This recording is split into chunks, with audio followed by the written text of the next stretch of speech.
This is Office Hours, and we are here tonight with Mtn Stuff, which is a super cool agency, and they rep clients like Osprey Packs and Blundstone and Loa Boots and Rumple Bags. I know I'm probably forgetting some very cool ones, but they have an opening on their team, which is kind of a rare thing, and they want to find the best candidate. And we explained to do that, you have to let folks know why you're different and kind of answer some questions in advance and let people in on your culture. Because when I was speaking to Rich, he was blowing my mind with everything he said. I was like, this is a pretty cool place to work. And I wouldn't have known this from just reading the job description alone. So super excited to talk to them tonight. What we're going to do is Allie and I will ask some questions very similar to our podcast format. And then after that, we're going to invite anybody that has questions that's super into this role or just has questions from what they've heard to ask those and raise your hand and say hello. Great. Yeah, and if you have any questions throughout the chat, feel free to throw them in the chat, and that will kind of give you a place in line to ask your questions after during the Q&A. So go ahead and throw any questions you have in the chat, and then we will call on you and you can ask your question face to face. Yeah. All right. And so I think we'll start with some introductions from Rich and Lita. Lita, why don't you go first? Just Okay. tell everyone who you are and how Mtn Stuff started. Okay. Thank you so much for joining us tonight, everyone. Appreciate you spending your Thursday evening with us for a bit. My name is Lita Kalfas. I have been with Mtn Stuff for 27 and a half years. I'd like to say I started when I was 5, but that's not really true. So my brother-in-law actually started the agency back in the Midwest, and then he met my sister, moved out to Boulder, started his agency here, kept it as Mtn Stuff, and I joined him in 1994. At that point, we had brands like Osprey Packs. Yes, Osprey was around in 1994. In fact, they started in 1974. We did a really teeny tiny brand called Chaco, which many of you may know, Atlas Snowshoes, Royal Robins, and a handful of other brands. Since that time, my brother-in-law, Tom, and I have grown the business, and then he retired in 2013. And enter my dear friend and business partner, Richard Waite. And since that time, he and I have Rich and I have grown the business to add more folks to what we consider a family. Mtn Stuff really isn't just kind of a gig. It's not just a job. We really want to have a family vibe and let people know that it's like, hey, you're part of us, and we've got you, and you've got us, and that's, I think, one of the big things that makes us a different entity and kind of our vibe. Rich, do you have anything you want to say? Introduce? Well, no, I guess I'll just say hi and briefly introduce myself. Lita and Tom and I originally got to know each other when I was the sales director for Chaco Sandals for quite a number of years. I joined Chaco when it was teeny tiny out in the western slope of Colorado, which incidentally is near where I happen to be talking to you from today. Lita's down in our office in Denver, but I'm out on the road this week, so I'm in a Stark hotel room. But anyway, so Tom and Lita and I got to know each other while Tom and Lita were the sales reps for Chaco, and I was the sales director for the company at the time. I've held several other sales director, VP of sales positions on the inside for several other notable brands like Cloudveil and a couple of others since that time. As Lita mentioned, when Tom retired, Lita called me and said, time to get off your ass, can I say ass, and come join me and let's do this. We had toyed around with the idea of wouldn't it be fun to work together for a long time, and now we get that opportunity, and we've been doing it for a while. Lita and I are pretty ambitious people. We love what we do. I think we both love being sales reps. I wish I had done it many years ago. Although being a sales director was a lot of fun, this is even more awesome. And Lita and I also really like running our own business and working with the crew of people that we work with. And are part of our team at Mtn Stuff. So I want to hear a little bit about who your clients are and how large that team is. But first, I really want to hear what you love so much about being a sales rep. Well, I guess since I said those words, I'll give the answer, my answer anyway. There are a number of things that I really love about it. I love the flexibility of it. You know, once you really get into it, and it can take a little time to kind of get in the groove of being a sales rep, you know, and get used to it. You form your own relationships with customers who are primarily our retail stores, our retail customers that we work with. You get to know those folks really well, the owners and the buyers of those stores, and they become your friends. And you get into a groove that allows you some flexibility to be able to, you know, kind of schedule when you go out on the road and meet with these people face to face and go visit them at their stores. And sometimes that also gives you the opportunity to go for a mountain bike ride with them during the day or on your own or whatever, you know, kind of when the work is done. There are times when we have to sit in front of our computer and write emails late at night because we went for a mountain bike in the middle of the afternoon. So we have to write emails at night. But we get that kind of flexibility in doing this job. And I love forming those relationships and getting to know the people that we get to know and really become tight with those that we really connect with and those that we click with, whether they're our retailers or whether they work on the vendor side with, you called them clients, we kind of call them vendors. You know, whether it's the folks that we work with at Osprey or Outdoor Research or any of the other vendors that we work with, we consider all of them, you know, for the most part, friends. And, you know, like it's been a real bummer the last 18 months or whatever that we haven't been able to get together with them and have a beer together and chat about work and chat about their families and those kinds of things. But those are the things that I love about this job. Cool. And I love working with Lita. I mean, Lita's awesome. And we have a good time together and we give each other a really bad time and we don't always agree. Sometimes we fight with each other and it really is awesome. Absolutely. Having a good business partner, it's priceless. Jenna. So tell us who are your vendors, as you say, with Mtn Stuff, and how large your core team is there. So we have 6 vendors we work with: Osprey Packs for 27 years, Western Mountaineering for 20 years, Outdoor Research for 17 years. And those are our core 3. And then more recently, in the past 2.5 to 3 years, we've brought on Rumble, which does blankets for everywhere and some really cool stuff. We've brought on Blundstone. And the most recent big, I think, diamond for us has been Loa footwear, Loa boots. If you know the outdoor industry, you'll know that all of those brands are like pretty pinnacle to what they do. Like we are not that rep agency that just picks up anything as a brand to go sell. Like we are very particular. We have a quiver of incredible quality brands in our portfolio, and we love selling really great stuff.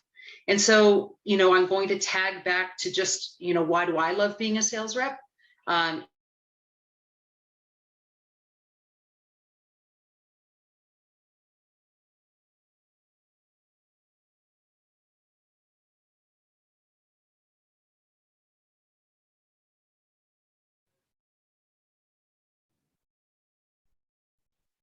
Oh, okay. I wasn't sure if that was just my screen. So Lita will surely come back in a second. Until then, Rich, can we just ask you about, I'm just curious, how much free gear do you get? Not as much as you might think.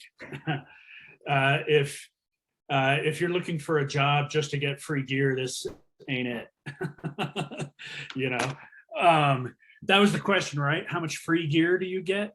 Yeah, I mean, it just sounds like one of those things where if you're selling it, you would have access to the gear itself so that you are able to understand who it's best for and, you know, like how it works, stuff like that. We do get that question a lot. we handle gear a ton, tremendously. The apparel that we sell, we've got racks of it. We've got every Osprey backpack you can imagine in our showroom. Every Loa boot, so on and so forth. But these are all samples. They're tools that are used to show our customers what it is we're selling. Yes, we do get to use that stuff sometimes. Our business, the agency, actually buys that stuff. It's not given to us by those vendors. It's kind of part of the gig and part of what we sign up with. Lita just sent me a text that she's sorting it out. Okay. Anyway, so like PAX is the best example because they're sort of universal.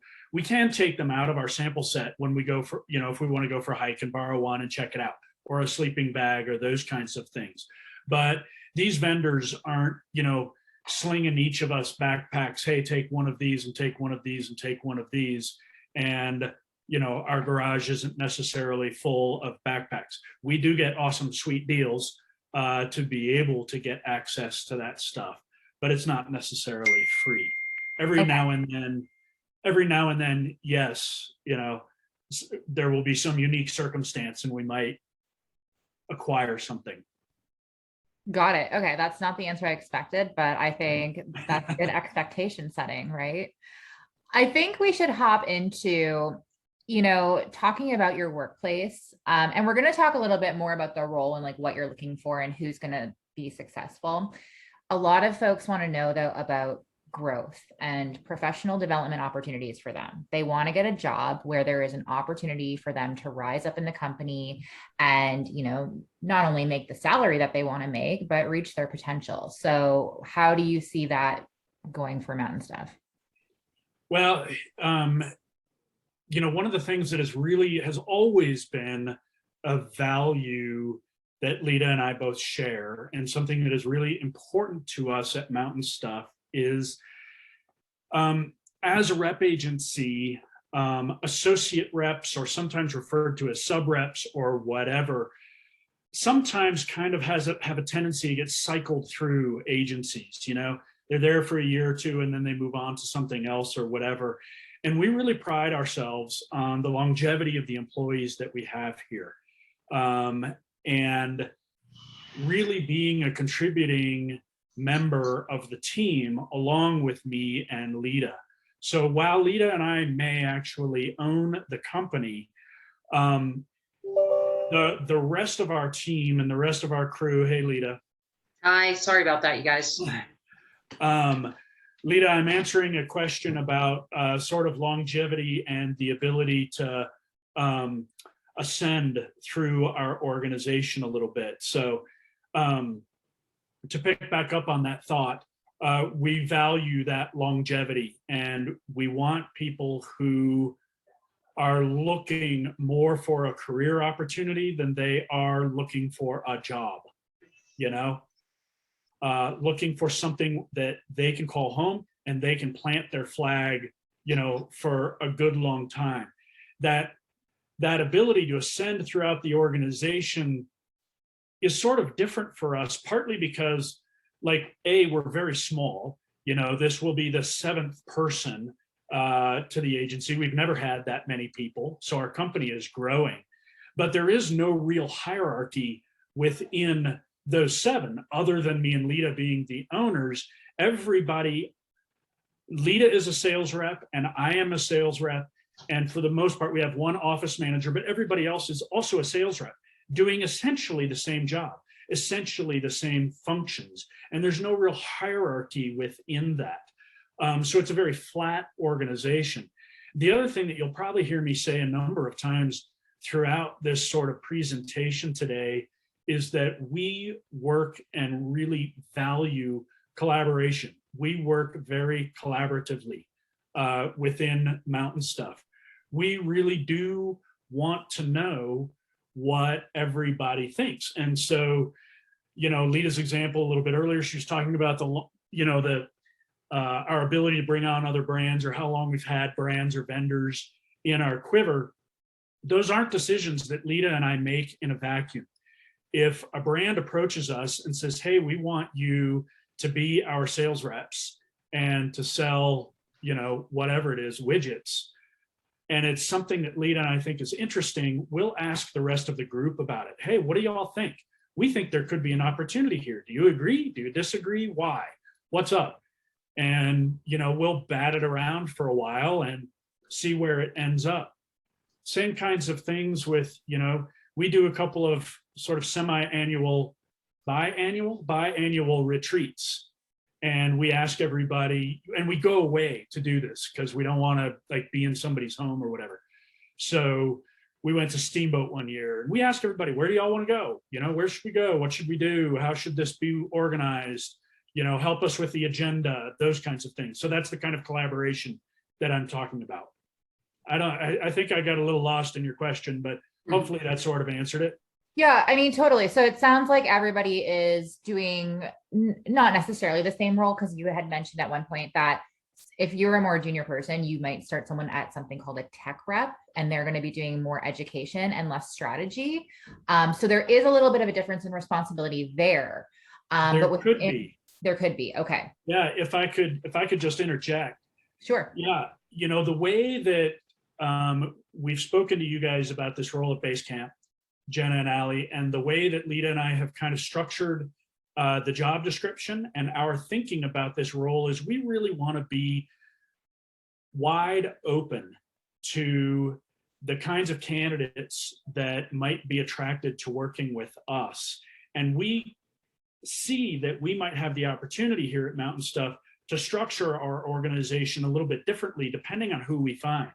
So if we find somebody that is perhaps a little bit less experienced, but an awesome fit in every other way for Mtn Stuff and those kinds of things, it might make most sense to start that person in what we would describe as a tech rep role, and where they would go around and do what we describe as servicing our accounts and kind of starting there and getting a foundation of that sort of job function for a period of time before that person might be ready to move on to creating those strategic relationships and discussing ways to help business owners grow their business at their retail store, at their retail operation.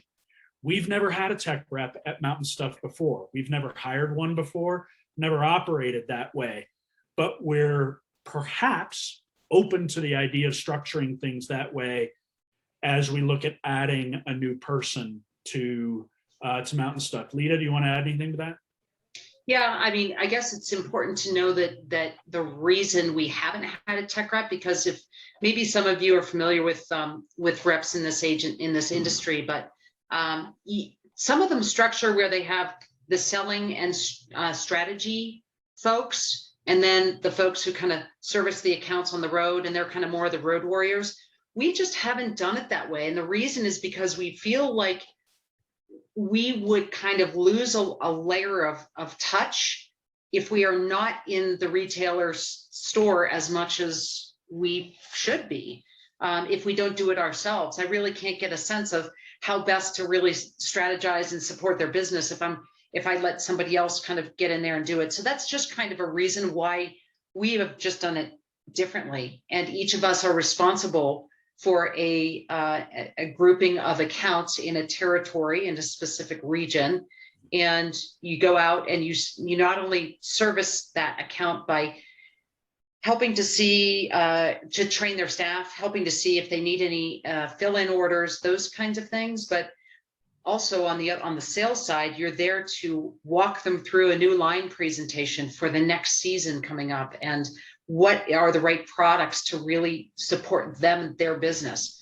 Because we just are not those kind of reps that just sell everything. Like, we will not do that. Our sales managers sometimes hate us for that, because each of our brands, they have their own sales managers, and Rich used to do this, like, oh, why don't you when he was my sales manager. But at the same time, we think more strategically, and we want our retailers to trust that we have their best interest in mind. And with that, when we do that, it allows us to deepen the relationship with them and they come back and we get to grow the business together. If I try to sell them something that I know is not going to work for them, that's really short-sighted on my part. So, And it undercuts trust. yeah. And trust is paramount. Our customers need to trust us. And that's how we can help advise them on opportunities that we might see for them to be able to grow their business with the products, merchandise, sometimes programs that we have to be able to offer to them and plug into certain different areas that we think might be advantageous to them. Sorry, so just to follow up on my question before we move on, because you're giving a very good insight into like the day-to-day job, which I think is really, really great. But I am wondering about things like pay raises and things like if everybody is at the same level in terms of a title and in terms of sort of like daily responsibilities, is there a way for people to feel like they're advancing in their role? You want to answer that, Lita, or do you want me to? Well, I'll start and then you can kind of, clamor in there for sure. So, it's hard. You think about like, this is a purely commission-based role for Mountain Stuff. Mountain Stuff gets commission. One of the benefits of being a rep with Mountain Stuff is we actually pay salary. So we don't have each person living and dying by what they sell. We kind of have more of a safety net of everybody kind of, making a salary. And, above and beyond that, there is a bonus structure. And maybe this is getting a little bit further into what you may ask, Jenna, but the bonus structure, which we just implemented, is really going to be the thing that fluctuates. So we like to have kind of this base salary that when we can, we like to try to increase based on number of years of being there. And at the same time, we also just have to really make sure that one side equals the other side, that we're not like overspending what we're bringing in. So we have to be cautious about that. So as an independent rep, if you were going to go out and just sell stuff and get commission, you may get more money than if you were with maybe an agency like Mountain Stuff. However, you also run the risk of, what if a brand goes away? What if you don't get the sales you are expecting? What if, Richard, what are some of the other things? What if a retailer goes out of business? What if a retailer, your main retailer goes out of business? There's a lot of risk there. And you have to pay all of your own expenses. With Mountain Stuff, what we have is all expenses associated with work are paid. You're not driving your own car around. We have a car, this position would have a vehicle to drive. So there's a bunch of kind of securities that come into that, but I would admit absolutely that if you went off and did this on your own, could you do more than maybe what you're getting? Yeah. But I think there's more opportunity with us down the road and with the growth that we offer and that we're seeing to be part of something bigger than just a one-man show. Rich, anything for you that you would add to that about like titles and pay? Yeah, it as Lita mentioned, it is kind of tough.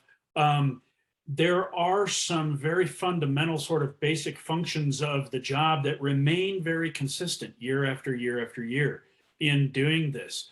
But there's also a huge amount of variety in what we do and the people that we meet and how we work with them, and a lot of juice that people get in growing sales and those kinds of things. Lita and I, as the business owners, take on the risks that Lita described as an independent rep agency.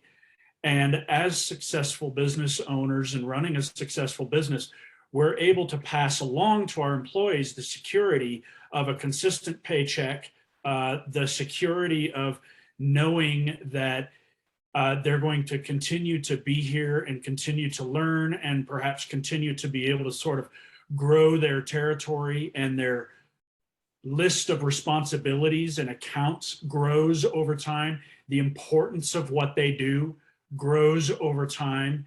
And there's a lot of validation in that.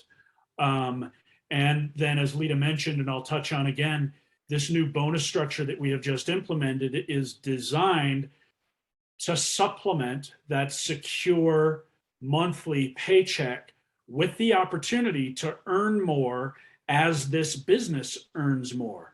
So the more profitable that Mountain Stuff is, the more each of the employees benefit from that profitability. And I mean benefit like tangibly, in actual reals dollars. And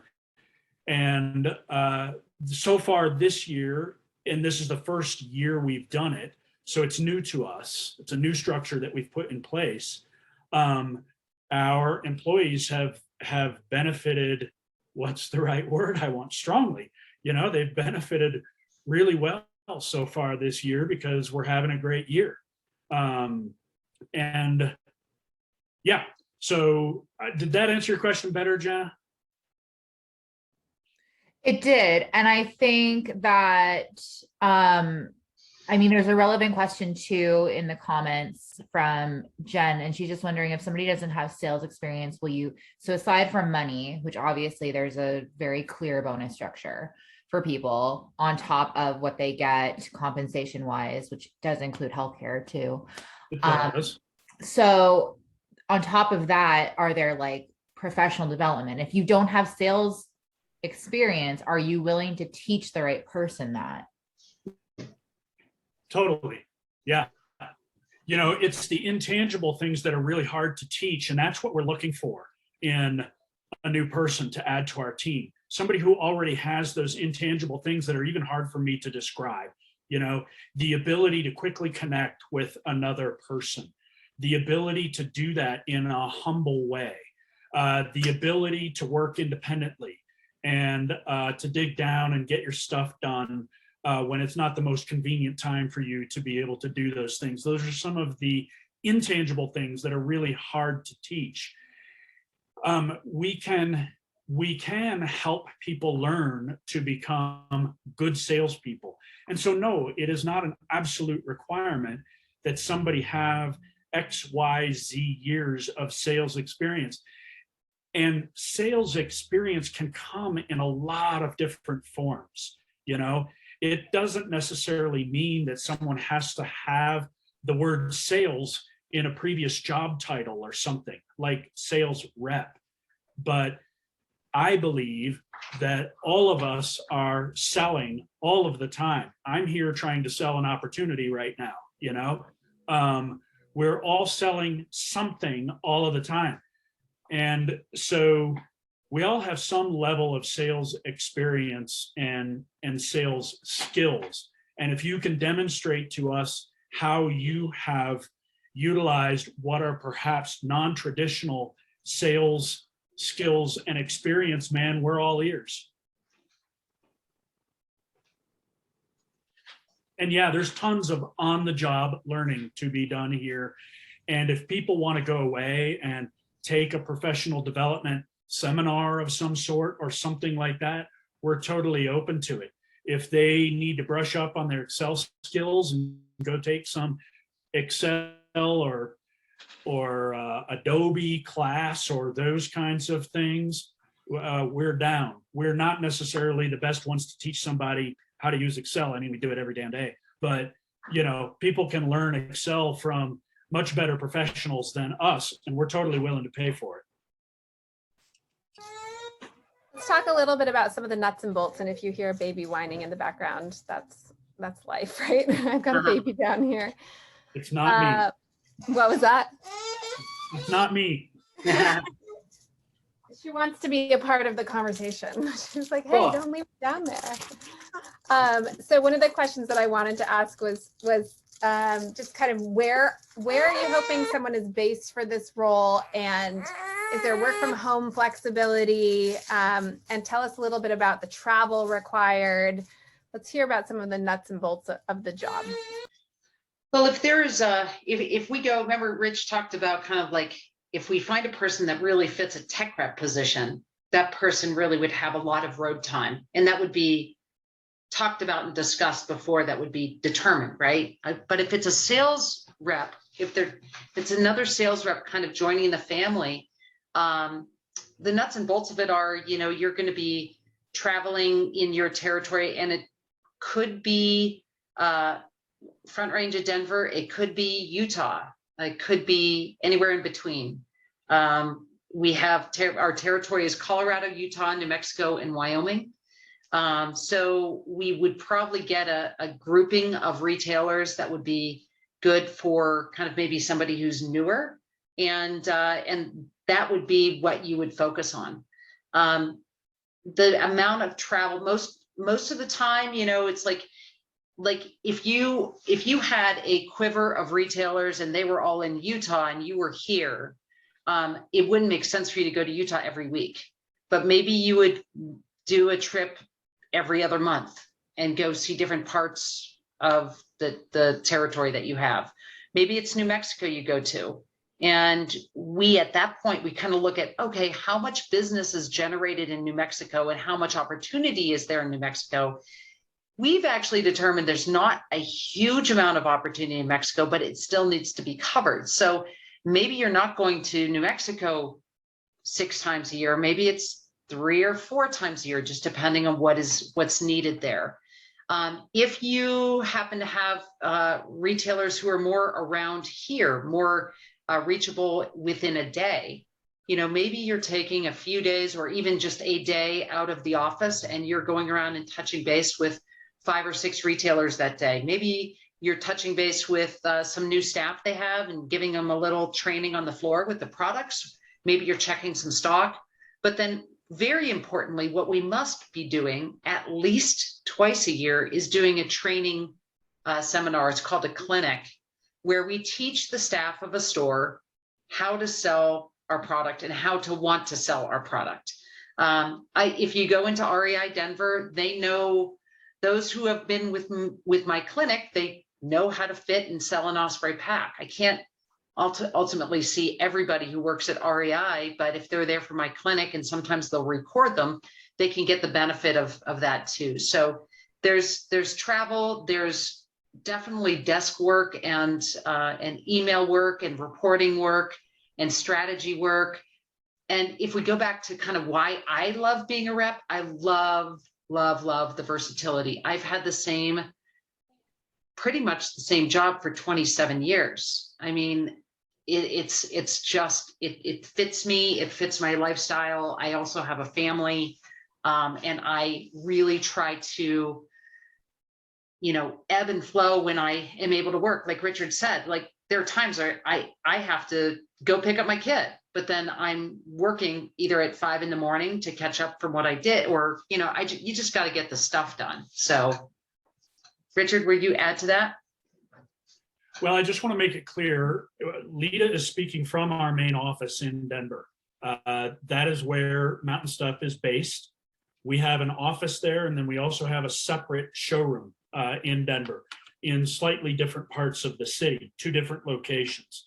And so honestly, in an ideal, perfect world, as I mentioned before, that collaboration that we value so much, especially in the early periods of sort of onboarding new employees, and that can last as much as a year, that collaboration and learning really happens when you are able to be around and working with other people, like physically in close proximity with them.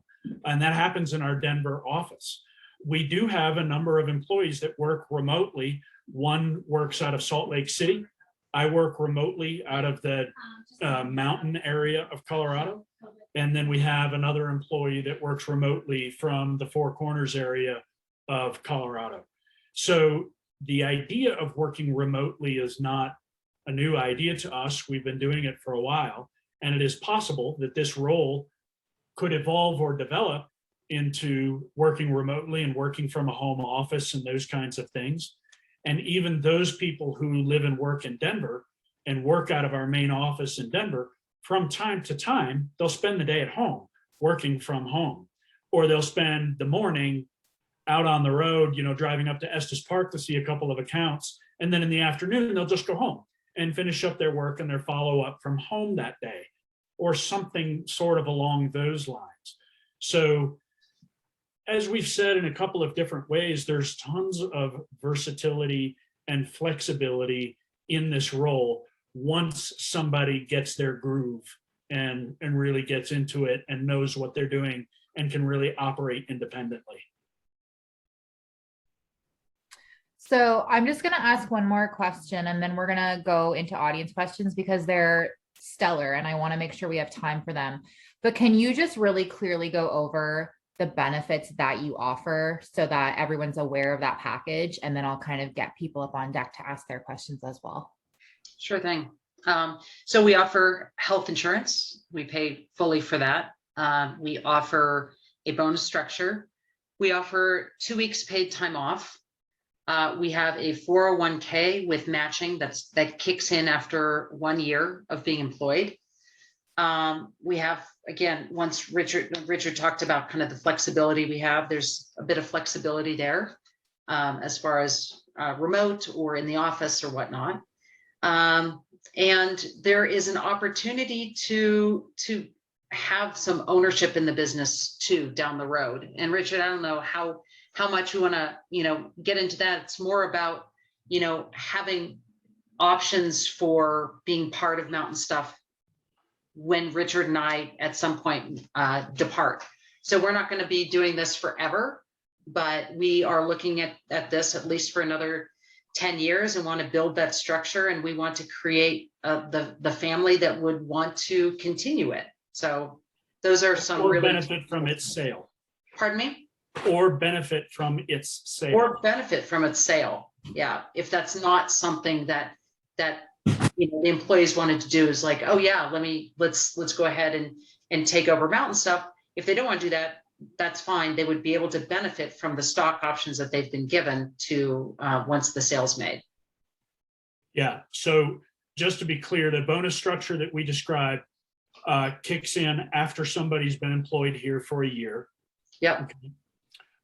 The vacation time that we have also grows, and I can't remember all of the details off the top of my head, but I think it's after 3 years you get more vacation time than just kind of the standard 2 weeks. I can't quite remember. Yeah, we need to go back to our document. It's either 3 or 5 years. You go from 2 weeks to 3 weeks. We also give all the kind of normal holidays off that you would imagine. So we have that listed down too. Go ahead, Rich.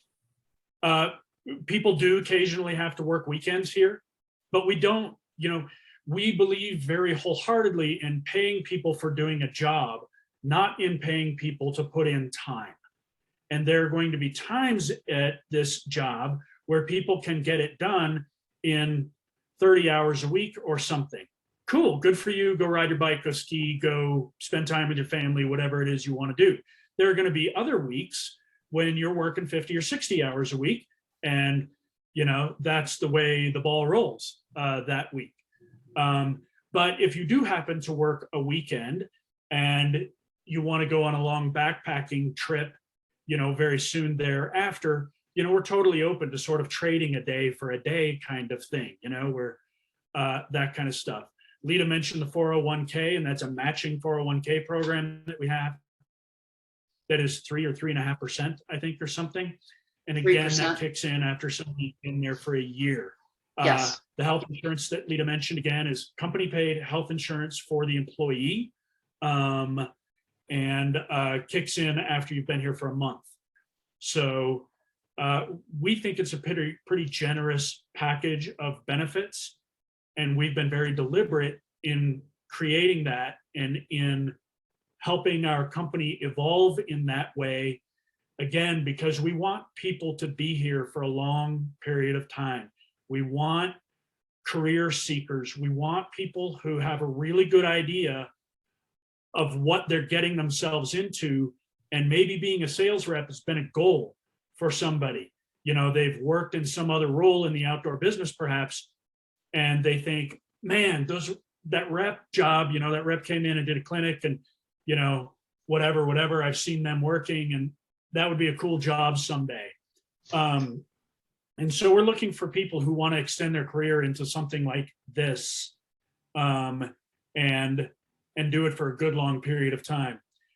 Lita mentioned sort of their stock options plan. Again, after somebody's been here for 5 years, they have the ability to participate in equity if and when the company is sold, whether it is sold to the employees who already have some of that equity, or whether it is sold to a third party, they benefit.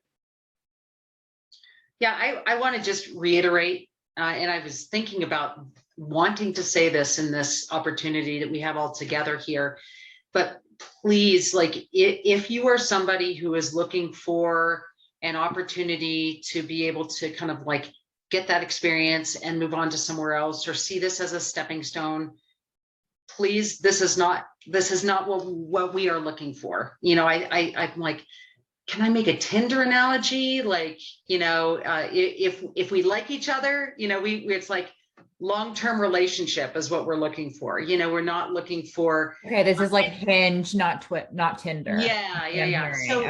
So it's we do these things. We put these things in place, like Richard has mentioned, to be able to make it really hard for you to want to leave, because there's so much benefit in working with Mtn Stuff. And we hope that you would see that and stay with us for a really, really long time, because that's the kind of person we're looking for. We want to grow you and grow with you and help grow this territory for our brands. So that's who we are definitely looking for. Okay, awesome. So we are going to start calling people up if they want to ask their question. Oh, sorry. And yeah, you can just come off mute and go ahead and start talking, and you should, you know, be able to pop onto everyone's screen. So Tobias, I saw that you had a couple of questions in there. Maybe just choose one and go ahead and ask it. Hey, Tobias, you're muted. There you go. Thank you. Yeah. Lita and Richard, thank you for taking the time just to sit here and talk with us this evening. I'm sure you guys are plenty busy, and I appreciate it. I'll stick with just one question. You talked about your territory being Colorado, Utah, Wyoming. Is there plans to expand that territory into more states moving forward, or are you guys sticking just with that? It is the kind of traditional defined Rocky Mountain territory that most brands use throughout the outdoor industry.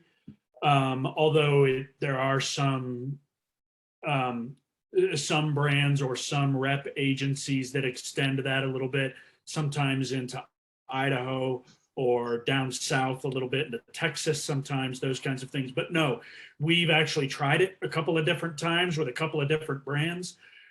We covered Texas, Oklahoma, Kansas, Arkansas, something else. I can't remember what it was. Louisiana. It's outdoor research for a while. Montana and Idaho. It was a nightmare. Yeah, we did Montana and Idaho with a brand for a while. It was another nightmare. That's not to say, you know, we never say never, Tobias. You never really know. You know, some kind of incredible, killer, awesome opportunity might present itself, but no, not really. Colorado, Utah, Wyoming, and New Mexico, that's where we have established relationships. We know those accounts, those retail stores. They know us. We've been around for a long time. And so we kind of want to stick with what we know and stick with what we're doing. Great, thank you. Max, you had a really good question about skill sets, and I would love you to come on up and ask that one. Can do. Thanks, Rich and Lita, for coming and talking to us. Thank you. So in this position, from a secondary skills perspective, besides your traditional Microsoft Word and those types of skills, what are you looking for in an ideal candidate? Are you talking about like computer skills, or what can you elaborate a little bit? Yeah, so like you, Rich mentioned Adobe as a professional experience or a professional learning opportunity. Are you looking for someone who has Adobe experience or any type of other skills around that area? I wouldn't say so. I mean, a basic understanding of Excel and reports, and working with pivot tables, I think is very important. We get reporting from our retailers if they're able to provide it, and also from our vendors. And we need to be able to kind of slice and dice and be able to understand and make good decisions based on the information we get from those. So it's pretty basic. I don't have a ton of Excel experience other than just me doing this job, and I can Google it or ask somebody else if I had a question about it, but it's not like, you need Adobe experience. Like, we have an office manager, Minna, who also works on marketing for our team. And she does a lot with Adobe in putting together different visual selling aids that we do,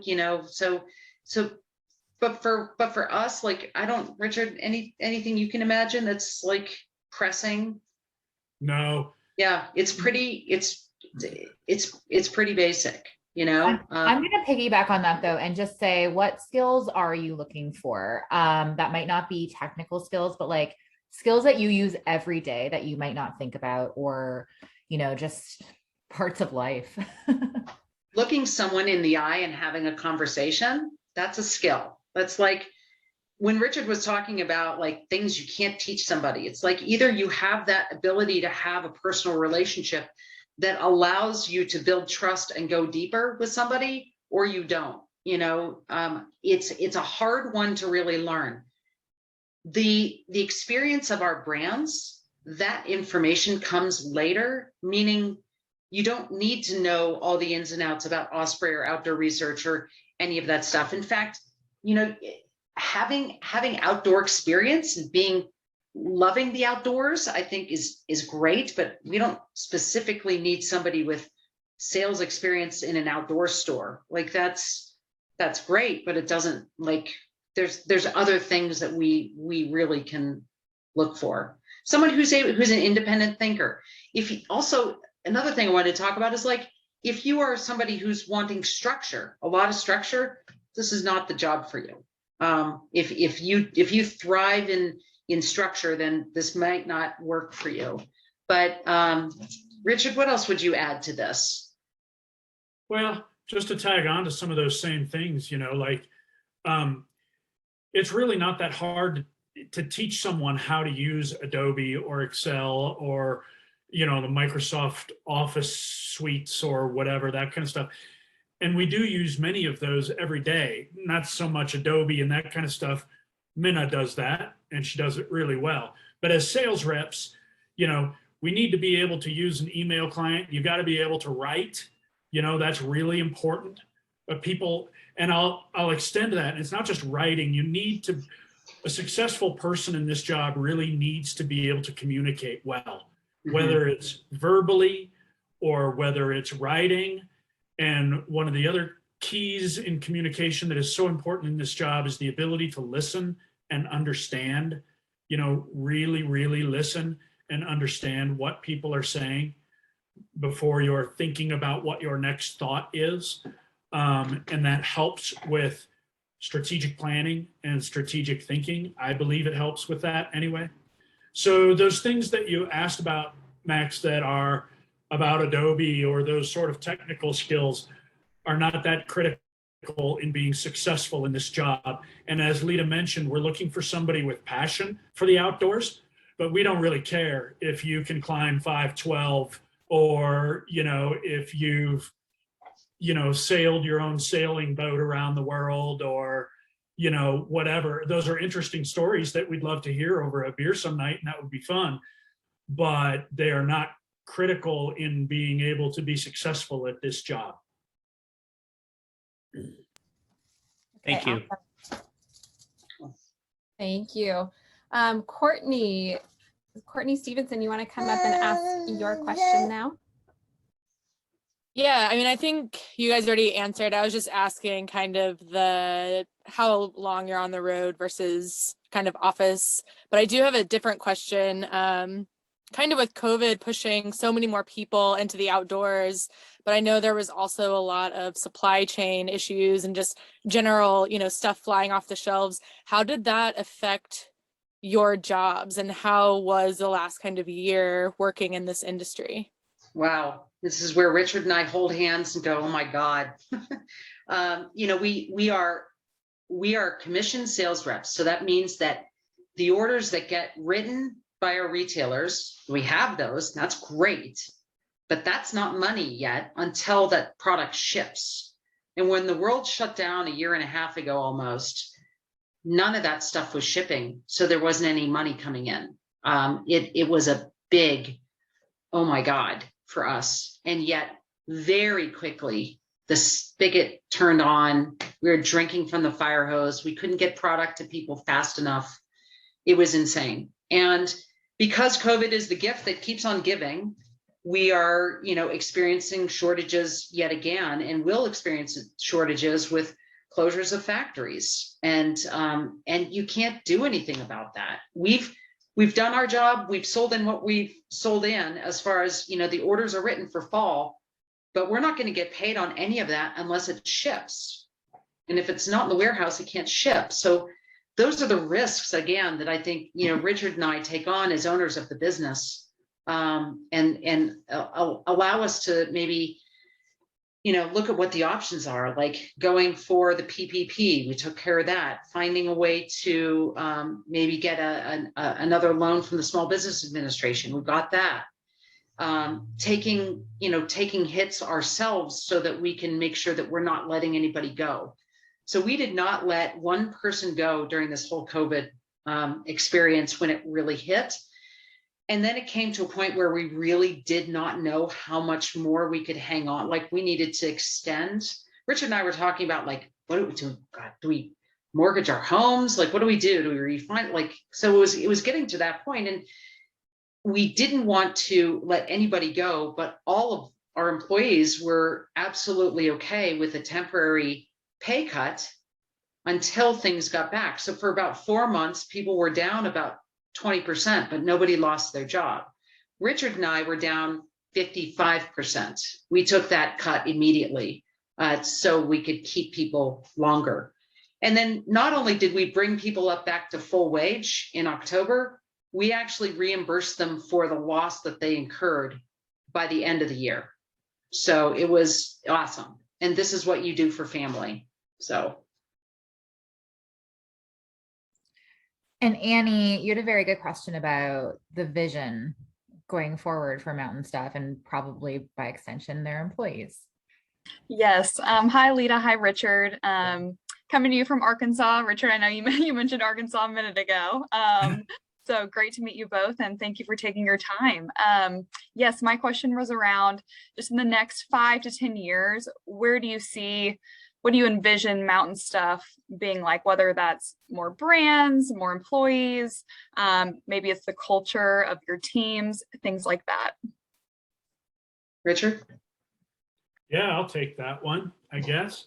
You know, it's hard to predict exactly how the industry and how our business by extension is going to evolve in the next 5 to 10 years, but it will.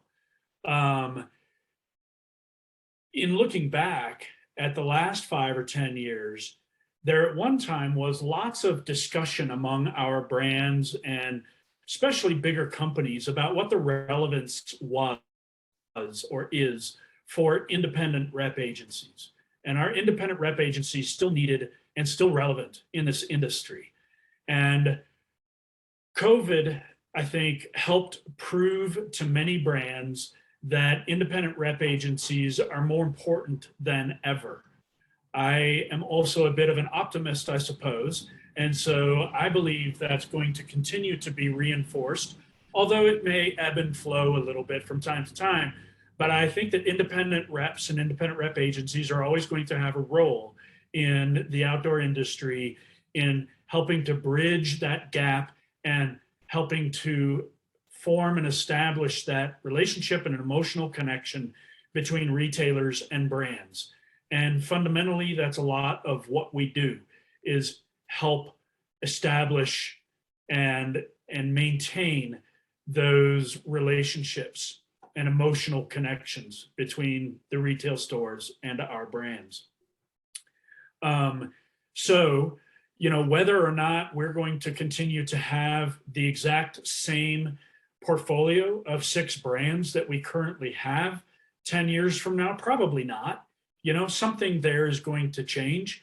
We don't know exactly what that might be. We are not at this time looking to add any more brands to our portfolio. We're pretty darn comfortable with where we are. We love working with the brands that we work with. We have very solid established relationships with them, and we love them. We love working with them. We love the products that they make. We believe in them wholeheartedly. And maybe even more importantly, not only believe in the products that they make and believe that they make great stuff, we believe in the people behind the products at Osprey and at Outdoor Research and at Loa and all of the other brands that we sell. They're good folks. But yes, so that's not really an answer to your question, Allie. We don't know what's going to change, but something will. A couple of those brands might go away, and we might get an opportunity for another killer, awesome brand in a year or two. I did see one question kind of flash on the screen earlier. Somebody said, do brands approach us or do we approach them? Typically, they approach us. That's the way we like it to happen. We think that happens because we maybe we have a big head, but I think we've got a pretty good reputation in the industry, and people kind of know who we are. And when they're out looking for new reps, they look for established rep agencies who have been around for a long time and who have really good brands. And Mountain Stuff is one of those agencies. And so we get approached pretty regularly to try to sell something new or whatever. And I would say, 99% of the time we say thanks, but no thanks. And very rarely do we hear about an opening and pursue that. It's been known to happen, but happens very, very rarely at Mountain Stuff. So I hope that answered your question, Annie. Thank you. And Arkansas is rad, by the way, especially Bentonville. I went down there bike riding a year ago and had a blast. It was killer. It's amazing up there. It's growing really fast. Arkansas gets a bad rap, but it's gorgeous. Yes.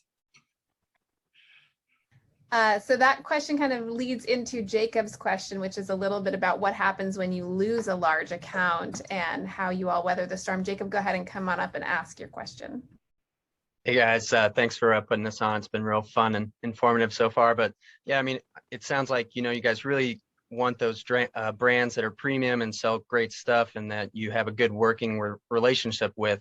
But I really wanted to see if, say you lose a brand like a Chaco, which I imagine being such a small company is somewhat of a financial burden on you. Are you going to kind of compromise on your principles and kind of pick up a brand that's maybe not so good a fit for the time being? Or are you really going to stick to your guns and wait until you find that perfect brand that is top quality, excellent, and really fits in with your guys' business?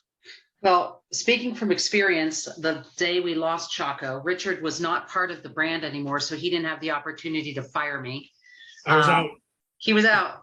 It was kind of like we knew it was coming, and it was just Chaco sold to Wolverine, and Wolverine decided to go with their own reps who repped Merrill. And so we lost, my business partner at the time, Tom, and I lost 40% of our income immediately. Gone, So what do? What you do is you end up putting more energy into growing the brands you have, and you become open to finding other brands. But do we compromise and sell widgets? No, I don't think we compromise and sell widgets. I think we dig in harder, and we focus on those other brands we have to grow them. And true story, we made up that income in 2 years. I'll add on to that. A kind of somewhat similar situation, but on the other side of the coin, we lost a significant retailer 24 months ago or so that did a lot of business with us with Osprey packs.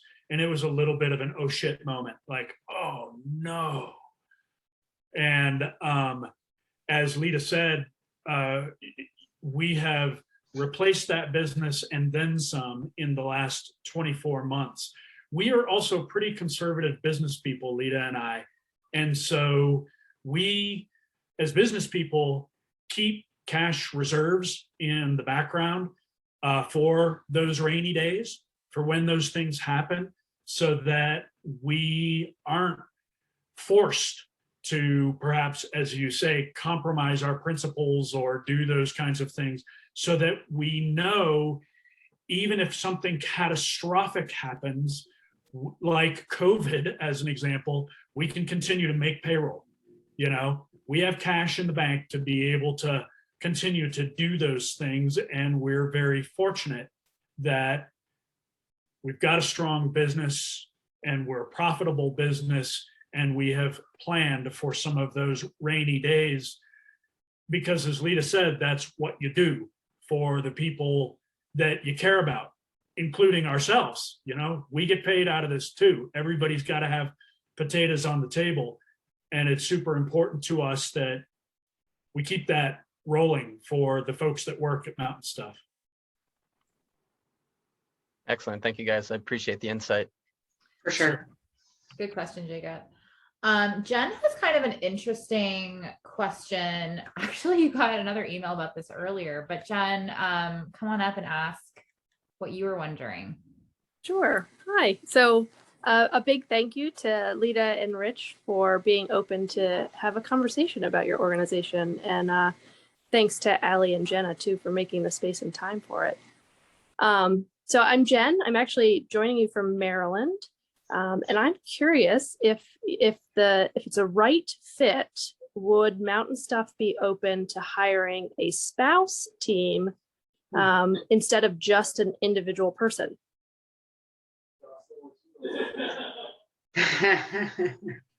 Maybe. I don't know. Yeah, I mean, we have the payroll for one person, so there's that. I guess that's the short answer. You know, we don't, exactly. It's a pretty simple question. Yeah. We don't have payroll for two people. Thanks. Yeah, of course. And John, if you're still there, I don't know if you are, you can quickly hop on right now and ask your question, but if not, we can ask it for you. He had to catch a flight, so I'm not sure if he's still around. It looks like he's off. His name is okay. So John's question, though, I think was really good, is how do you support your reps while they're on the road? Well, paying all expenses is a big weight off their minds, so that they don't have to sleep in a gutter motel because it's the only thing they can afford. We believe in their safety. We believe in them nourishing themselves. We believe in them going for exercise. We want a whole person showing up to the job, so we have to take care of a whole person.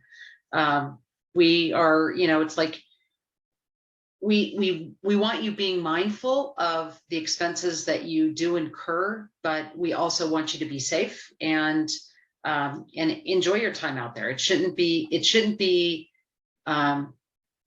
such a burden to go out on the road. It should be enjoyable, because we want that kind of person that actually gets kind of excited about those engagements of relationship that you make when you're on the road.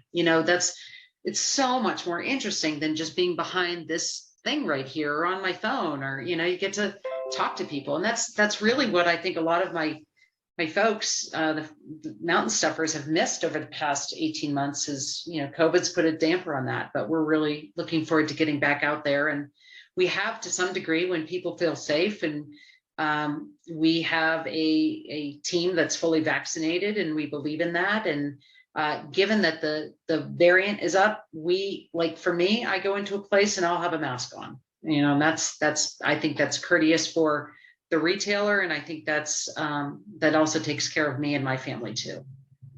Like that tangent into COVID stuff, but I think it's important to just lay that out. Yeah, and as Lita said, when people are traveling, we not only want them,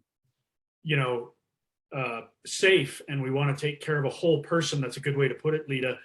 But we want people to be comfortable on the road too.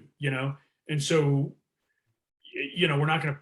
we don't want to pay for the Ritz-Carlton room every night, the presidential suite or whatever, but we want people staying in decent places where they can be comfortable and where they can answer emails at night if they need to, and they can call home and be in a comfortable place to be able to reconnect with the family when they're on the road and those kinds of things.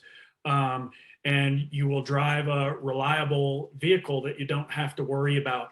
And we cover the insurance and, the maintenance and, Yes. any mishaps along the road, along the way on the road, or those kinds of things.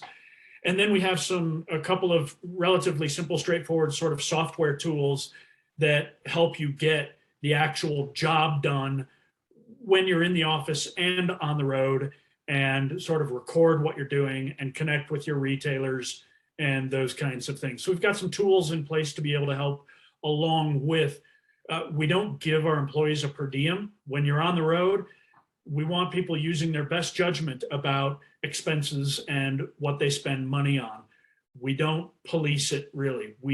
People submit expense reports to us and we pay them back for what they've paid when they've been on the road. If I see like crazy amounts in food or lodging, I might raise the question, but Richard, you said something else that made me think of something. Oh, cell phone. That's another benefit we pay for cell phone because that's an important part of the work gig. Awesome. Thank you for answering that. So Mary has a question about brand values. Love this question. Mary, would you like to come up and ask it? Yes. Hello, and thank you so much. It sounds like a really exciting opportunity. My question is based around kind of what we're seeing some of these big brands doing in regards to taking a stand on social justice or outdoor research, having more inclusive sizing coming out. And I was just curious what, if anything, Mtn Stuff is taking a stand for, and whether that's climate, social justice, just about being a good human. Where are you guys seeing that stand being taken? Richard, do you want to take care of that, or me, or both of us? I can a little bit, yeah. Let's see, Mtn Stuff, we support the values that are expressed through our brands specifically. We often describe ourselves as, kind of humble, independent agency and workplace. So we're not necessarily going to be, I don't think, the first ones that are out on the street corner with banners and those kinds of things. We're more likely to talk about social issues and the important topics of the day amongst ourselves, but in sort of a productive work environment. It's not as though it's just water cooler talk. It's talk about, what does this mean for Mtn Stuff? How do we support this? What do we need to do? Is this something we need to engage in more completely? Back to that sort of collaborative part about working together. Those values and expressions of those values aren't going to come just from me and Lita, but through a more thorough discussion with our entire team about not only what we want to stand for, I think we're all very clear about that, but how much we need to engage in those things and what kind of a platform we have, and can we use that forum to express these, and should we? Lita? Specifically around different causes that we support. I've been on the board for Women's Wilderness for 4 years. I just stepped off recently because my term ended, but Mtn Stuff specifically is a donor to Women's Wilderness. We like getting youth and kids, that's the same thing, youth outside. Big City Mountaineers is another organization that we support, Access Fund, Nature Conservancy. There are a number of them. And yeah, and to bring in the rest of our family members, our team members, we actually at the end of the year we say, hey, Tyler, here's some money. Where would you like it to go to? So Dan, who has recently opened up the space for this new opportunity, for employment. He just left, but he wanted money donated to a it's called Memphis Rocks. It's a kind of a climbing club for Black and brown climbers in Memphis. It's really cool. So we really want to engage with our family members to say, where would you like to see us put this money? Do our charitable donations. All we ask is that it has something to do with the outdoors, you know? So there's lots of opportunity there. Cool. Jessica, we're going to bring you up, and then we're going to hear from Tiff and Grant as well before we go tonight.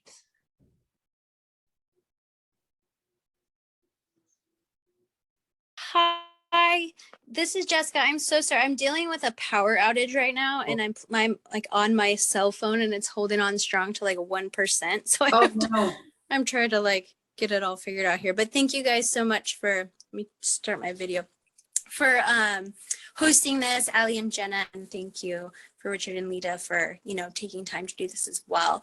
My questions, you guys kind of answered my question. My question revolved kind of like around what challenges, you know, Mtn Stuff faces, and kind of how do you deal with them as an organization as a whole. I know I heard a lot of, you know, challenges with COVID and kind of those challenges that you guys have if a retailer drops you. But I'm more kind of like looking around, you know, kind of what challenges do you may see in this role you know, this new role that you're looking for, and how do you kind of also measure success in that as well? Good questions. I think that, you know, a new person is going to be challenged in this role, you know, in a couple of different ways. Again, we're a small organization. And so someone may be challenged a little bit with,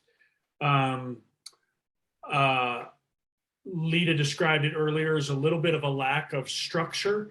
While we're sort of getting better about those kinds of things, this is, I would describe it as a sort of learn on the job opportunity. And it, not only because we sort of maybe inherently have a little bit of this lack of formal structure, but we also believe that it is the best way to be able to learn and engage. And as I've said before, I've described it as sort of getting in the groove of being a sales rep. In many ways, it's just to do it. We do have a very specific idea and plan that, you know, could sort of be described as a little bit of the, you know, a couple of weeks of training wheels, and then a couple of weeks, you know, with maybe one of the training wheels removed, and, you know, sort of a progression in that way of learning. So we've got that, but there is definitely a big advantage to a person who is able to work independently, able to advocate for themselves, ask really good questions, be willing to take some risks and go out and give things a try.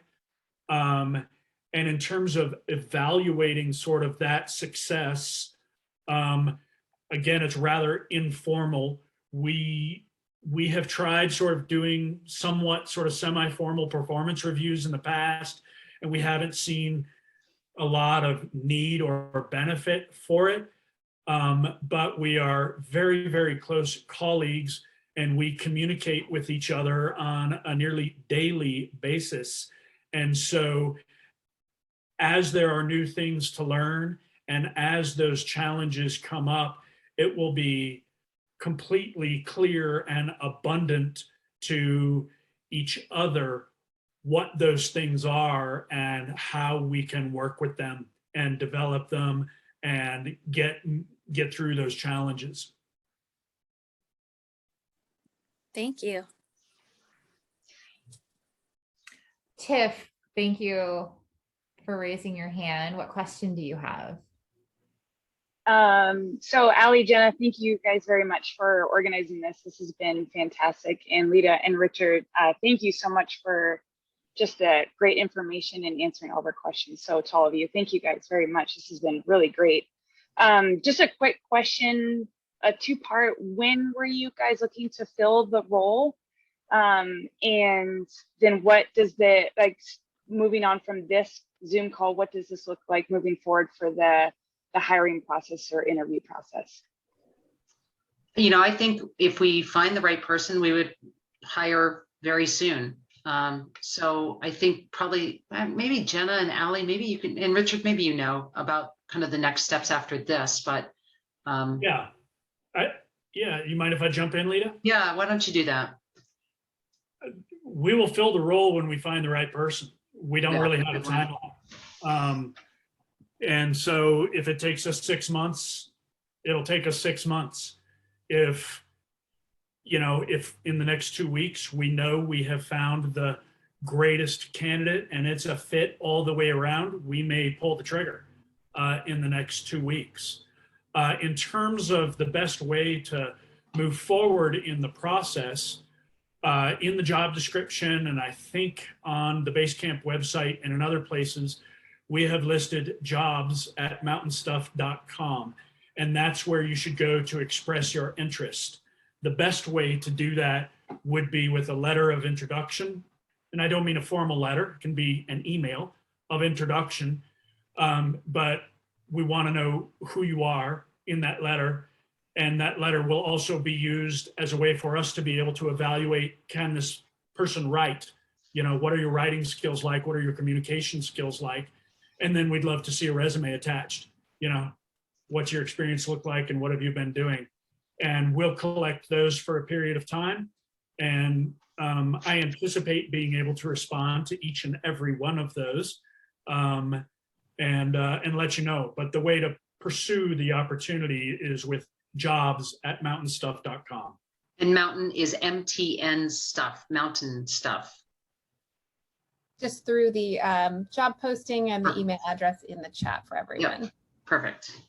Awesome. Thank you all very much. I appreciate it. Thank you, Tiff. Thank you. All right, and our last question of the night, Grant, come on up to the stage. It's like we're on Clubhouse again, Jenna.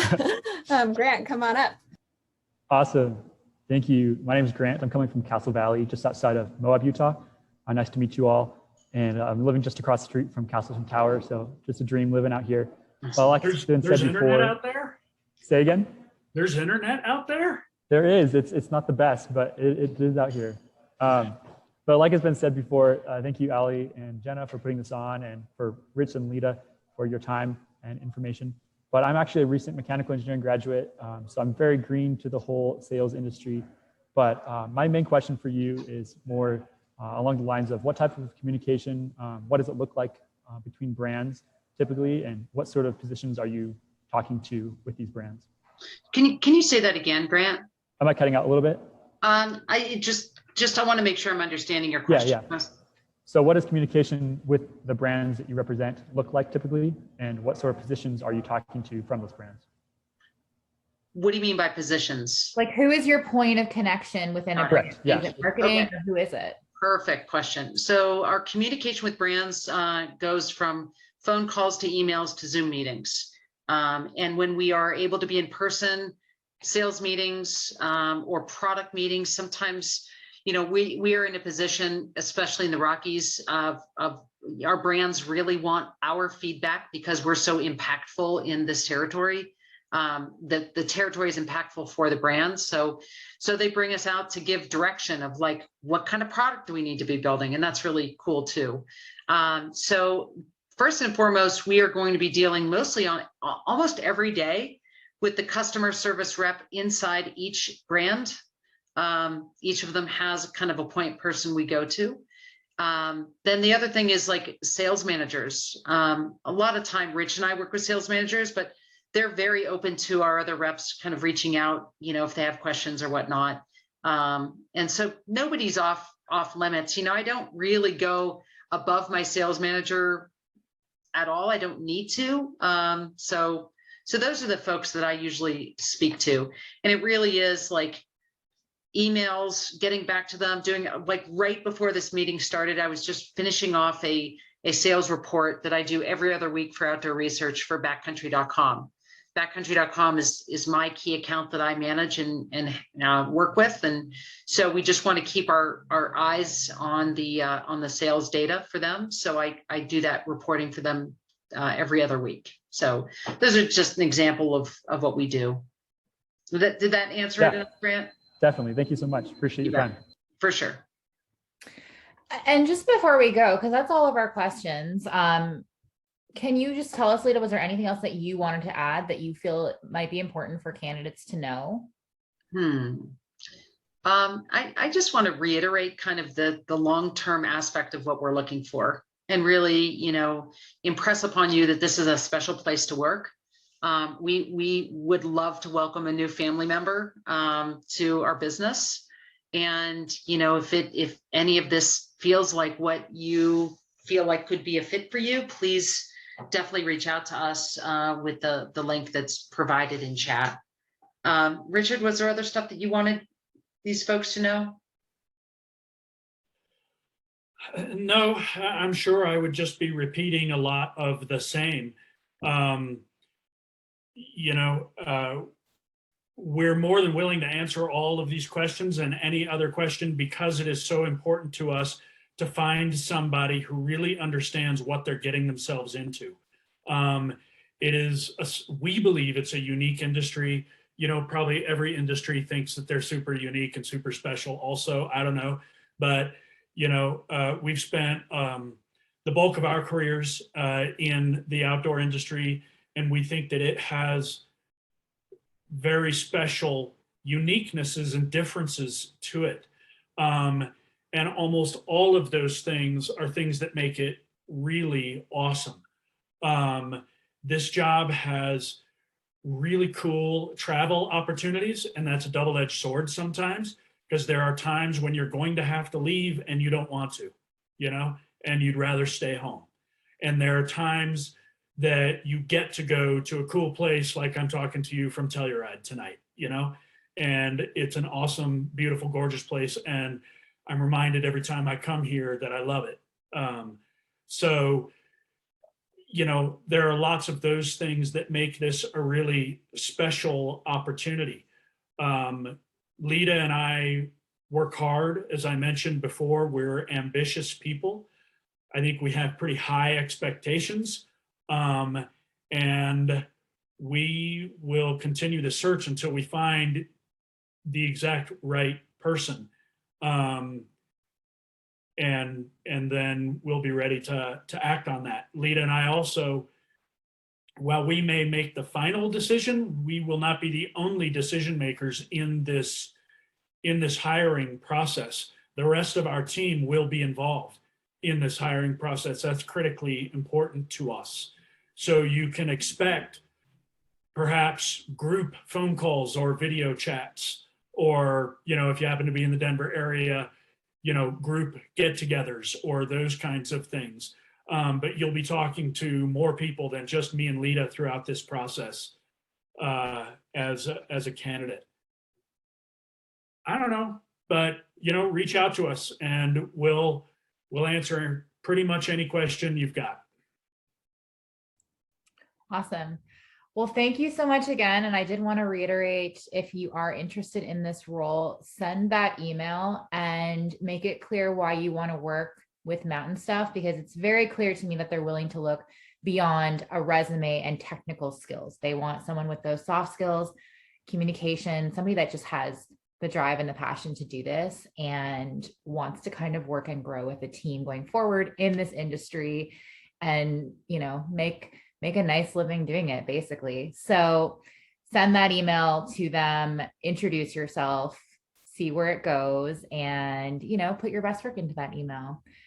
Really great questions tonight, everyone. We were so happy to have you. And yeah, thank you for joining us. Hope you learned a lot. And yes, and let everyone else know that you attended office hours, because we're going to be doing this going forward. This was a very sales dedicated role with a smaller, intimate team. They're going to be all different, for many different people seeking many different roles. So tell your friends about them. And again, if you're interested in the Mtn Stuff role, you can go to mtnstuff.org or .com. .com. Or you can find it via our website, which is wearetheoutdoorindustry.com. Jenna and Allie, thank you so much for putting this on. It's been awesome. And just to each of you who's here, thank you so much for spending your time with us. And, I hope you got to get a good feel of who Mtn Stuff is. And, if you think you can be part of our family, please reach out. All right. Thank Night, you all. everyone. Good night. Thanks, everyone. Thank you. Thank you. Bye-bye. Thanks, Bye. guys.